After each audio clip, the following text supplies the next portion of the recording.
आणि ज्या भिक्षा देण्यात बाबाकडे आले, बाबांनी प्रश्न टाकला, पहिले हा घरचा सेवक मरणार म्हणे, पहिले हा घरचा सेवक मरणार म्हणे, मग या घरची शेवटी मरणार म्हणे, आणि मग घरचा मुलगा मरणार म्हणे.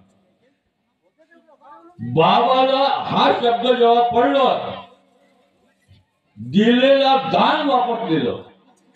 बाबाला जो दान भिक्षा दिले तो वापस दिलं. बाबाला दान दुसऱ्या सेवकाकडे गेले, तिसऱ्या सेवकाकडे गेले, माझ्याकडे आले, पण बाबाला कोणी दान दिलं नाही. सर्व सेवकाकडे पूर्ण जेवढे सेवक गटामध्ये आहे 9 गटामध्ये 9 गटामध्ये पूर्ण हिंडले, पण एक काही सेवकांनी बाबाला दान